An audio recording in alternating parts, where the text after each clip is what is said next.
The wrong auction. Ryan's boots echoed on the metal floor as he stepped into the dark hall. The place smelled like oil, smoke, and secrets. This wasn't a market for food or clothes. This was the black market, hidden behind the docking bays of Station Zora 9. Ryan wasn't there for trouble. He just needed some old parts for his ship. The crowd was a mix of species. Greedy eyes, sharp claws, long tongues. No one spoke. They just nodded, stared, and waited. Ryan pulled his cap low. He didn't want attention. He had credits, a shopping list, and no time for games. A tall alien with 4 arms and a voice like crushed stone stood on a platform. "Next item," he growled. "A rare possession, young, healthy, obedient." Ryan frowned. What kind of part is that? He thought. 2 guards pulled a cage forward. It was made of glowing red bars. Inside sat a girl. No, a young woman. Alien, yes, but small, thin. Her skin was a soft lavender color. Her clothes were torn. Her eyes were large and glowing. She looked down, silent, shaking. Opening bid 200 credits. Ryan's stomach turned. A living person? Are they serious? He took a step back. This wasn't what he came for. But suddenly, his wrist device beeped. Bid confirmed. 220 credits. His eyes widened. Wait. What? I didn't bid. People turned. Some hissed. One large alien grunted and moved away. Going once, going twice, and sold. Ryan raised his hands. No, this is a mistake. But a large guard walked over and pushed a data pad into his chest. Your ID matched. You win. She's yours. The cage unlocked. The girl didn't move. Ryan blinked, speechless. I came for metal. Not this. The auctioneer laughed. No returns, human. The crowd moved on. The next item came forward. No one cared. Ryan looked at the girl. She looked up at him now. Her eyes were deep gold, afraid, but curious. She stood slowly and walked to him, bare feet silent on the floor. He stepped back. I didn't mean to buy you. She bowed her head. I understand, master. Don't call me that, he said quickly. She said nothing. He sighed. Do you have a name? She hesitated. Kira. Ryan rubbed his face. All right, Kira. Come on, I'll figure this out. Outside, the station was colder and quieter. Ryan led her through back halls. She followed without a word, like a shadow. Every now and then he looked back. She never asked questions, never complained, never looked around. They reached his small cargo ship. He opened the door. It's not much, but it's safe. She stepped inside carefully, as if waiting to be hit. Ryan felt sick. She was so young, so broken. I didn't mean to take you from wherever you were, he said. You can rest here. I'll try to help. She nodded and sat on the floor. No, not there, he said. He pulled a blanket and laid it on the small cot. Sleep here. I'll take the chair. She blinked. You are not using me? Ryan stared at her. What? No, you're not property. I'm not. Look, I'm just a mechanic, a guy who got mixed up in something stupid. She looked at the bed. May I sleep now? He nodded. Yes, please do. She laid down, curled up like a child. Within minutes, she was asleep. Ryan sat in the chair, his thoughts racing. What do I do now? She was his responsibility. At least for now. He looked at her sleeping form. So small, so silent. And something deep inside him whispered, maybe this wasn't a mistake after all. The next morning, Ryan woke up to silence. The girl, Kira, was already awake. She stood in the corner of his small ship's living area, her hands folded, head down, eyes on the floor. Like a statue. Ryan stretched and rubbed his eyes. Hey, you don't have to stand like that. She didn't move. He sighed and stood. Are you hungry? She nodded slowly, still not lifting her head. Ryan grabbed a small pack from his food supply. Here, it's not great, but it's warm. He held it out. She stepped forward, gently took the pack in both hands, and dropped. To her knees. Whoa, no, don't do that, Ryan said quickly. You don't need to kneel for food. She looked up at him, confused. You feed me. I serve. No, Ryan said firmly. You're not a slave. She looked at the food, then at him. Then, what am I? Ryan froze. He didn't have an answer. Kira ate in small bites like she wasn't used to having enough. Ryan watched in silence. She flinched at every sound the ship made, every hiss of steam, every flicker of a light. When she finished, she stood and faced him. What work must I do today? She asked. Ryan shook his head. No work. You rest. She frowned. I don't understand. He walked over to a box of clothes and pulled out a clean, oversized shirt. Wear this. Get comfortable. She hesitated. You give me clothes? I'm not going to leave you in rags, he said gently. You're a person, not trash. Something changed in her eyes then. Something small. A flicker of light. Later, Ryan worked on a damaged engine coil in the back. Sparks flew. Grease covered his hands. Kira sat silently nearby, watching. You don't have to just sit there, he said, wiping his face. You can do whatever you want. She tilted her head. Whatever I want? Yeah. Read. Sleep. Ask questions. Explore the ship. She stood. Can I help you? Ryan blinked. You know anything about engine coils? She gave a tiny smile. No, but I learn fast. He chuckled. All right. You can hand me tools. By the evening she had grease on her hands too. She still flinched sometimes, but less than before. She smiled once, just for a second. But Ryan saw it. She pointed to a tool. This one? Yep, that's the plasma wrench, good eye. She handed it over. Ryan looked at her again. Her face was tired, but softer, less scared. You don't talk much about yourself, he said gently. Where are you from? Her smile faded. I don't remember. You really don't? Or you just don't want to? She looked away. Slaves don't have homes. Or pasts. I was sold many times. I stopped counting. Ryan's hands stopped, moving. He didn't know what to say. I was told humans were cruel, she whispered. But you confuse me. I confuse myself too sometimes, Ryan muttered. That night, he offered the bed again. She took it without kneeling. That alone felt like progress. But before turning off the lights, Ryan heard her soft voice. Ryan? He turned. Yeah? If I am not a slave, then what am I to you? He looked into her eyes. They were no longer afraid. Just unsure. You're Kira, he said. That's enough. She nodded slowly, and for the first time, she laid on the bed and didn't curl up. She stretched out like she belonged. Days passed. Kira was no longer a shadow. She helped Ryan fix broken wires, clean rusted parts, and carry tools. She moved around the ship like she had lived there for years. She started asking questions, simple ones at first. What's this for? Why does it make noise? Do all humans drink coffee? Ryan would laugh. Only the tired ones. Sometimes, she smiled. Sometimes she even laughed, a soft sound like she wasn't sure she was allowed to. But Ryan noticed something strange. She never slept too deeply. She always kept one ear open, one eye half awake. And when loud bangs came from the station outside, she always reached for something invisible, like she expected to be hit. One night, while cleaning the navigation system, Ryan asked, You said you don't remember where you came from, but you're smart, Kira. Trained. That's not normal. Kira paused. I remember pieces. Like what? She stared at the blinking lights.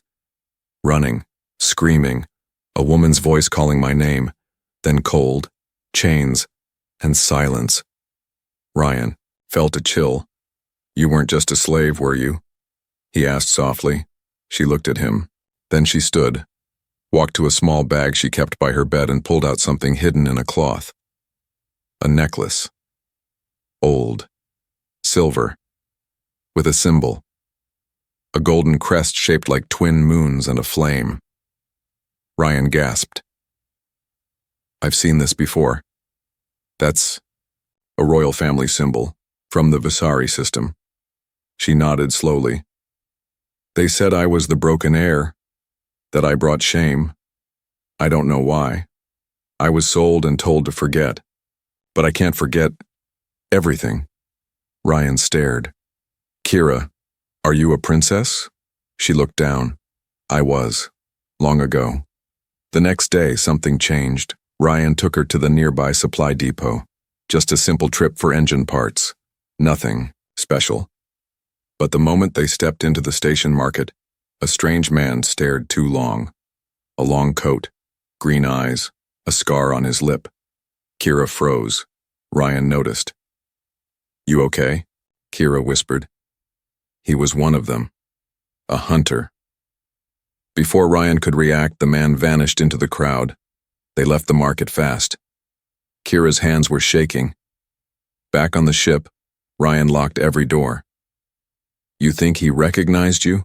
No, he did, Kira said. I felt it. They're looking for me. Why? Ryan asked. If you were cast out, why do they care now?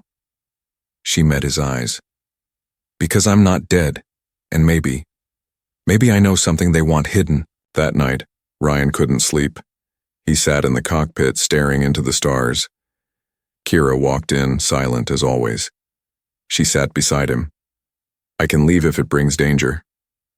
Ryan shook his head. No, I'm not letting them take you. She looked down. Even if it means they hurt you? He turned to her.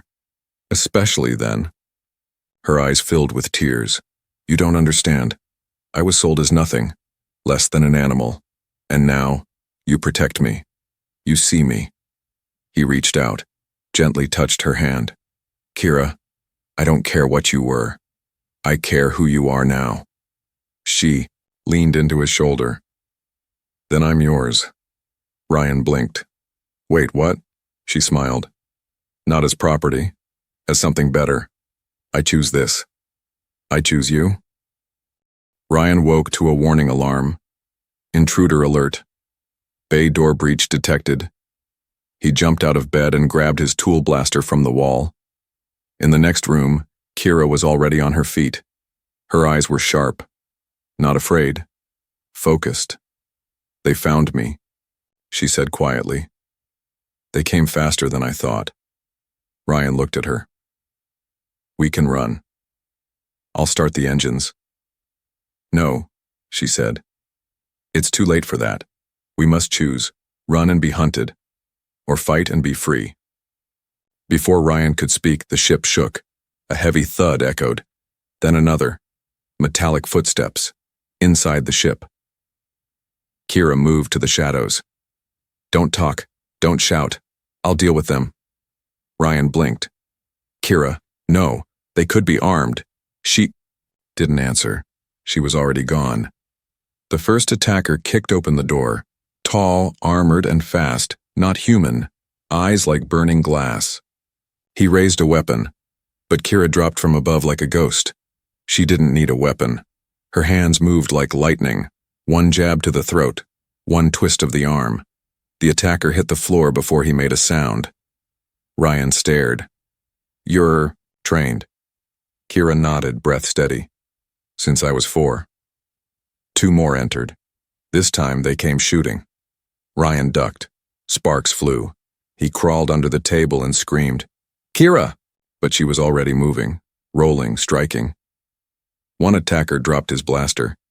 Kira caught it mid-air and fired once. Clean shot. The second was stunned. They were down. The silence returned. Ryan stood up slowly. The ship was a mess. Smoke filled the air, but he didn't care. He looked at her, blood on her cheek, breathing hard, eyes still glowing. You're not just royalty, he said. You're a weapon. Kira didn't smile. She looked tired. I was made to protect my family, but they betrayed me before I could protect anyone. Ryan stepped closer. You protected me. She looked away. You're the only one who didn't see me as a tool. Ryan reached out and touched her hand. That's not true anymore. You're not a weapon. You're Kira. You're mine, she whispered. Then take me away. Somewhere they can't find us. They left within the hour. Ryan set the ship to full boost. Coordinates unknown. Destination: anywhere safe. Kira watched the stars fly past.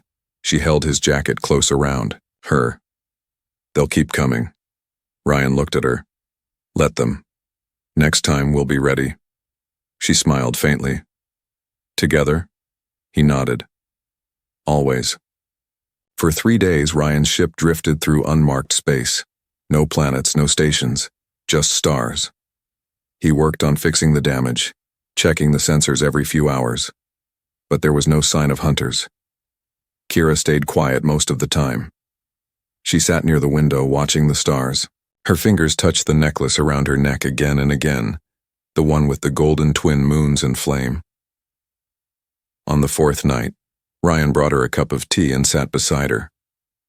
I think it's time you tell me everything, he said softly. No more half-truths. Who are you really, Kira? She looked down at the cup. Then she began. I was born on Vasari Prime, she said, her voice low. In the palace.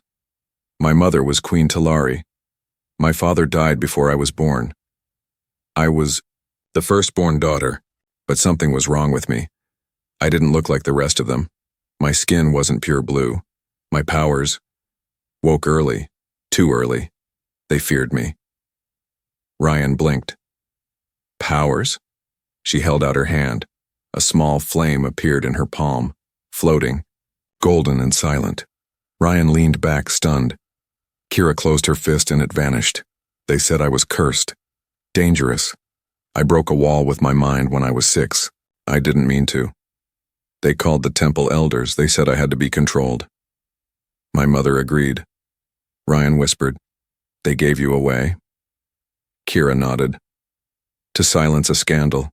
They erased my name. Sold me to a school off-world. That school sold me again. She looked at him. That's why I can fight. That's why I can't sleep deeply. Every master wanted something different. Some wanted a servant. Some wanted pain. Ryan clenched his fists. And the bounty hunters? He asked. They're from the new council, Kira said. My mother is dead. I didn't know. But they know I'm alive now, and they fear I'll return. Ryan frowned. Why would they be scared of you? You're just one woman. No, she said. I'm the last royal bloodline with Vasari flame. And there's more. She stood up and opened the storage hatch. From the dark, she pulled out a glowing crystal. I took this from the vault before they erased me, she said. It's called a soul core. It contains the genetic memory of the entire Vasari line, at every leader, every decision, every law. Ryan's jaw dropped. That's basically the whole history of a people. Kira nodded. If the council knew I had it, they wouldn't just send bounty hunters, they'd send fleets. She placed the crystal in Ryan's hands. You've protected me, she whispered. Now I trust you with this. If anything happens to me, hide it, save it, let the truth live. Ryan looked into her eyes. Nothing's going to happen to you, not while I'm breathing. She smiled, tired but real. You always say that, she teased softly. Because I mean it, he said. That night, Ryan couldn't sleep. He looked at the soul core. It pulsed with light like a heartbeat. She was born to rule, and they threw her away. But now they were hunting her because she might take her place again, because she might bring change. He didn't want a throne, he didn't want power, but he did want her safe. And deep down he wanted to see what would happen if she took her power back. The next morning, Kira stood at the ship's controls. Where to? She asked. Ryan smiled. Let's stop running. She raised an eyebrow. You sure? I want to see what happens when a forgotten queen stops hiding. Kira touched the soul core. Her voice was steady. Then we go to the capital. I'm taking back my name. The royal capital of Vasari shimmered, like a dream in the dark. Giant towers floated above silver oceans. Sky bridges lit with soft gold curved through clouds. Ships moved like glowing insects in the air. It was peaceful, beautiful, but peace was a lie here. Ryan's ship landed in the outer ring. No banners welcomed them, no guards rushed forward. The place looked perfect, but the silence was sharp. Inside the cockpit, Kira stood tall in a dark cloak. Her necklace hung over her heart, glowing with a soft fire. Her eyes burned brighter than the twin moons on her homeworld. Ryan looked at her. "You ready?" She didn't blink. "I was born ready. I just forgot for a while." They walked through the quiet halls of the palace district. Every step Kira took was slower, heavier. Memories were everywhere. The archways, the silver flame statues, the wind that smelled like flowers she hadn't smelled in years. Guards in golden armor spotted them and moved forward. "Halt! No visitors without counsel." Kira pulled her necklace free and held it up. The guards froze. One dropped his weapon. Another whispered, "It can't be." Kira's voice was calm. "I am Kira Talari, daughter of the fire bloodline, forgotten by force, not by fate. Take me to the council." They didn't argue. The council chamber was a cold circle of ancient power. 12 members sat around a silver table, their faces covered in masks. Old robes, old minds. One spoke. "This is a mistake. The Talari line ended long ago." Another leaned forward. "You're not welcome here, girl. You were cast out." Ryan stepped forward ready to speak, but Kira raised her hand. "No," she said. "Let them finish. Let them tell the galaxy how they silenced a child, how they sold their heir to hide their shame." The air turned heavy. Kira took out the soul core and placed it in the center of the room. It floated, spinning, glowing brighter by the second. "This holds every royal truth, every name, every law. It knows me." A voice from the corner growled, "You stole it." Kira turned sharply. "I saved it. You tried to destroy history." The soul core lit the entire chamber. It pulsed, then spoke in a deep, ancient voice. "Kira. Bloodline confirmed. Legitimate heir to the flame throne." Gasps. Shouts. A few council members stood in panic.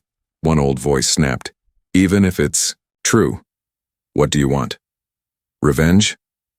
Kira shook her head. "I don't want power. I want truth. I want justice. And I want freedom for those you threw away. Like me." One young counselor looked up, eyes wide. "And the human? Why is he here?" Ryan stepped forward. "Because when your own people betrayed her, she didn't break. She found me, and I stood by her." Kira looked at him, her voice soft but strong. "He is my family, my choice, and no one has the right to take that from me." For a moment, no one spoke. Then the youngest counselor stood. He bowed his head to Kira. "Then the council must decide. Do we erase her again, or let the flame rise once more?" Later that night, Kira and Ryan stood on a balcony above the city. She wore a long cloak now, clean, royal, but not heavy. The wind blew gently through her hair. She looked calm. "You did it," Ryan whispered. "No," she said. "We did." He smiled. "So, what now? Do I call you Your Highness?" She turned to him. Her hand slipped into his. "No, you call me Kira, the girl you saved, the woman who chose you." The palace halls were quiet again. The council had made their decision. Kira's name was restored. The records would show her as the rightful heir, not as a traitor. No longer erased, no longer forgotten. But with her title came pressure, advisors. Came every day. Royal families sent gifts. Soldiers offered their loyalty. Everyone wanted something from her now. Everyone except Ryan. He stayed in the background. He didn't wear fine clothes. He didn't eat at royal feasts. He just fixed her ship, checked the engines, and waited. waited for her to tell him what she really wanted. One evening, as twin moons rose outside, Kira found him in the ship hangar. He was sitting alone beside the ship they had shared, the place where it all began. She walked up to him quietly. "You haven't said much lately," she said. He smiled faintly. "Wasn't sure if I still belonged here." She sat next to him on the floor. "Why would you think that? You're royalty. Now the galaxy's watching you. You have power, position, a future. I'm just the guy who bought a cage by accident." Kira looked at him for a long time. Then, without a word, she reached into her cloak and pulled something out. A small, simple metal ring. Ryan blinked. "What's that?" She held his hand, placed the ring in his palm. "It's not royal. It's not expensive, but I had it made just for you." "Why?" "Because I don't care what the galaxy sees me as. I care who I became with you. I was thrown away, Ryan, sold, silenced, hunted. But you didn't fix me. You saw me. And now, I choose you." Ryan didn't speak. He just stared at the ring in his hand. Then slowly, he laughed. "So what are you saying? You want to keep me?" She smiled, eyes soft. "No, I'm saying you can't leave. Ever. You're mine." She leaned closer. "Unless you don't want to be?" He slipped the ring on his finger. "I didn't mean to buy you that day," he whispered. "But I think somehow you bought me." A few days later, a new starship launched from Veziri Prime. It didn't carry gold or soldiers. It carried a mechanic and a queen, not a runaway, not a slave, a woman who chose her freedom, and the man she chose to share it with. Where they went next didn't matter, because for the first time in both their lives, and they weren't running anymore. They were flying forward, together.